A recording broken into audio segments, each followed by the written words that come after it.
Ugh, imagine surviving 2 recessions and a pandemic only to have to endure Chris Pratt as Mario. Chris Pratt as Garfield is the biggest miscast since Chris Pratt as Mario. I'm glad they're using mainstream celebrities to help give more exposure to lesser-known niche titles such as Super Mario. Oh. This is all Shrek's fault. No, seriously, it is. Hi, my name is Sumire Hanaki.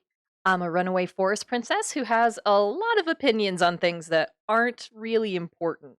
Welcome to my first Vtuber video essay, which I'm calling Chris Pratt is Mario and it's all Shrek's fault, aka hashtag justice for Charles Martinet. Celebrity voice casting is nothing new, but it has been a topic of conversation after Chris Pratt was cast not just as Mario in the upcoming Illumination film, but also as Garfield.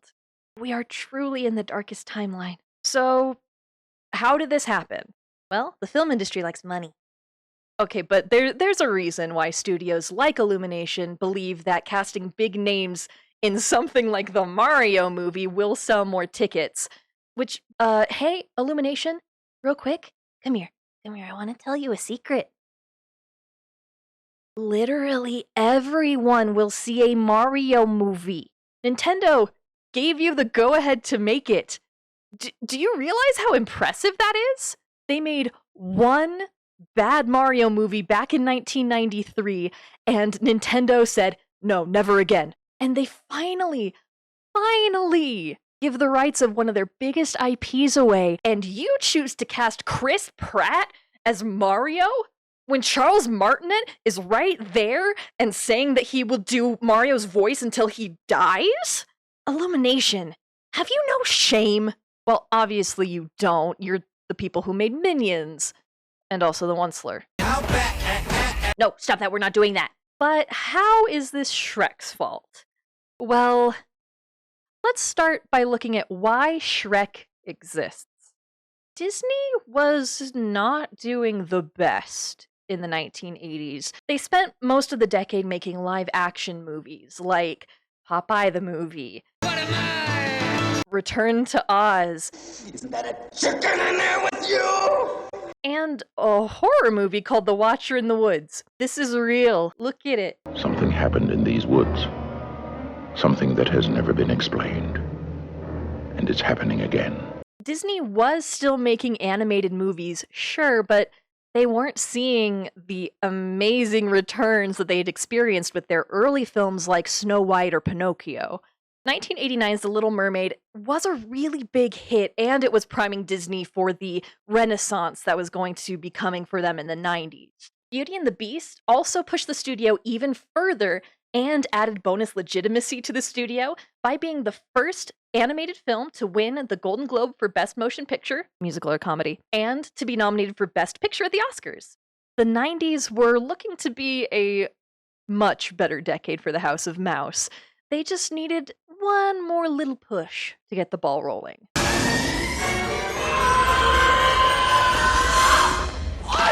It's not anything new to say that Robin Williams' performance as Genie in Aladdin was a catalyst that changed a lot about how voice acting in the animation industry was done. Big names rarely signed up to do cartoon movies. Williams' name was a major draw to audiences, and industry executives saw that, especially the spiteful daddy of DreamWorks, Jeffrey Katzenberg. If you're unfamiliar with the story, Katzenberg was considered for president of the Walt Disney Studios until Roy Disney told CEO Michael Eisner, quote, "If you make him president, I will start a proxy fight." Katzenberg, who was described as having a massive ego and an almost pathological need to be important, decided that he was going to make his own animation studio with blackjack and hookers. And thus, DreamWorks Animation was born. And it did fine. Not great, but fine. They managed to release 3 movies in the year 2000, which honestly is very impressive, but they had yet to make much of a mark on the industry as a whole. That is, until somebody. In the year of our Lord 2021, it's hard to picture how novel and innovative Shrek actually was, given its current status as like the memeiest meme fodder. But it genuinely did change the entire animation film industry. The success of Shrek, plus the 1-2 combo of diminishing returns on their animated features, led Disney to decide that CGI movies were what the people really wanted, which led to fewer and fewer 2D features being produced until they entirely closed their 2D animation department in 2013. Yeah, because the problem with Home on the Range was that it was 2D instead of 3D. Okay, Disney. Problem is, Daddy Cats ain't the sharpest tool in the shed. The dude made Quibi, and we all know how well that went.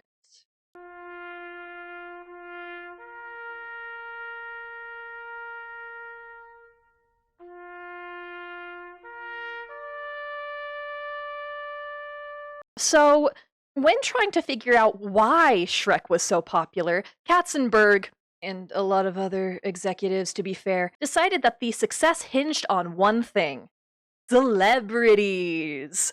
Oh no, it wasn't that Shrek subverted a formula that audiences were now overly familiar with thanks to Disney, or that it pushed the envelope and dared to be crude and a little bit gross when Disney would not dare to, or that it had an absolute banger of a soundtrack. No. The success hinged on how much people really liked seeing them names on that poster, baby. And in full transparency, that was part of it. Cartoons were still being seen as a lesser form of entertainment in 2001, so having so many celebrities in one movie really added legitimacy to it. Disney would cast some known names in their movies, yes, but having every main character be somebody that the audience knew, that is interesting. The word that celebrities broaden the appeal of your animated movie trickled down through every studio until it reached the place where innovation and creativity goes to die: Illumination Entertainment Studios. When discussing Illumination, it's really easy to say, their films just are not good. But I think it's a little bit more nuanced than that. It's not that their films are terrible, but they feel overproduced and artificial. But Sumi, it's an animated movie. Aren't they all artificial?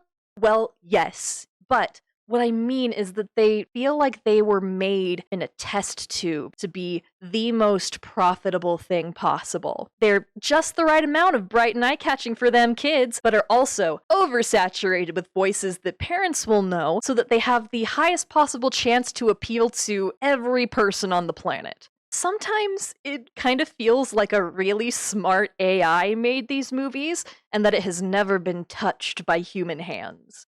That feeling is in full force with the announcement of the cast of the Mario movie that Illumination is going to release in 2023.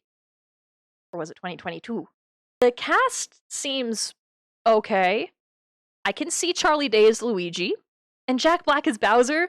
Sounds pretty fun, actually. But everyone has one specific problem. Who will be voicing Mario and his friends in the movie. He's gonna speak! Oh my god! First, of course, is Mario.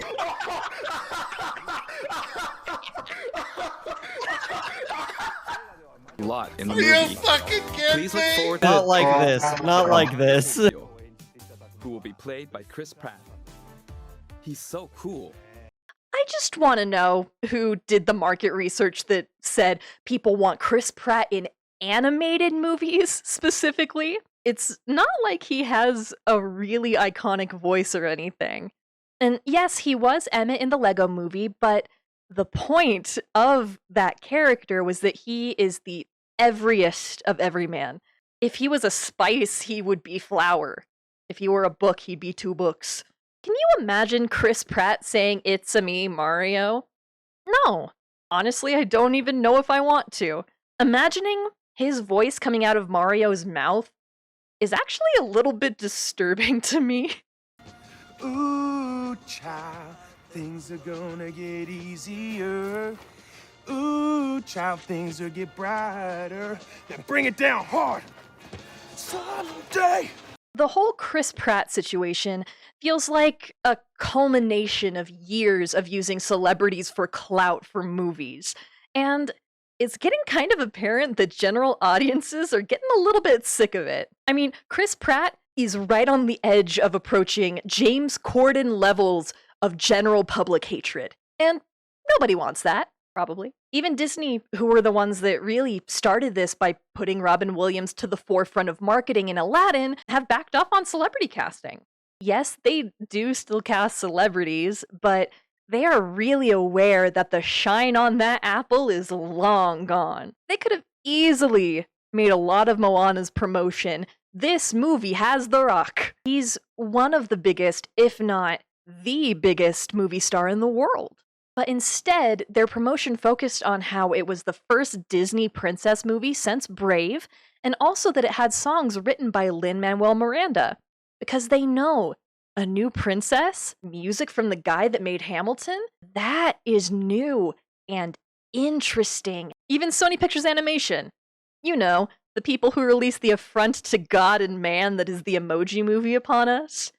They've moved on from movies focused on voice casts to releasing probably one of the best animated films of the 2000s, if not of all time.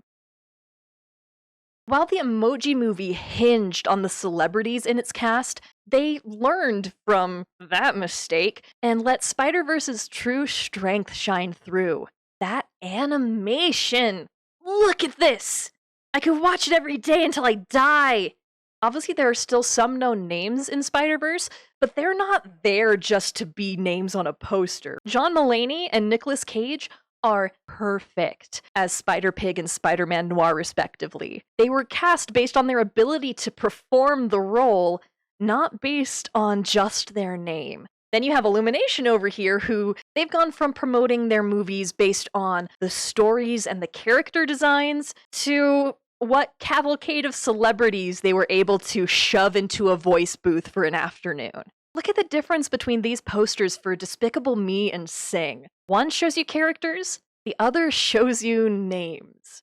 Would you even guess that Sing was a movie about singing animals based on this poster? I know the movie is called Sing, but you know what I mean. You get what I mean. Now, Illumination isn't the only place that pushes celebrities over the content of the movie, especially in posters. I mean, no one remembers anything about Smallfoot, including the fact that Smallfoot even existed, other than Zendaya is Michi, and LeBron James is Gwangi. But I feel that that type of promotion is about to be on the way out. The movie-going audience isn't dazzled by celebrity names as much anymore. Like, yay, you got Christopher Lloyd to appear in your movie. Good job, so did Food Fight. With streaming services hosting their own animated features, like Netflix with the gorgeous original Klaus, or Over the Moon, or the super fun Mitchells vs. the Machines, studios like Illumination need to step up and give audiences something that isn't the exact same animation style they've had since day one. I do want to say that I don't think putting a celebrity in your movie as a marketing strategy is inherently bad. I mean, my mom would not have watched Howl's Moving Castle with me if I didn't tell her that Christian Bale was Howl's English voice. Using a celebrity can be an effective way to pull in a new audience that wouldn't have otherwise seen your movie. But when you are already a massive, well-established studio making a movie of a massive IP like, I don't know, Mario or Garfield, you have your audience. You are going to make boatloads of money if you just put in a little effort to do right by the fans of the franchise. Imagine with me a Mario movie where it looks just like the games, and they obviously went out of their way to put in the effort to bring a really beloved franchise to life. Like, take my money.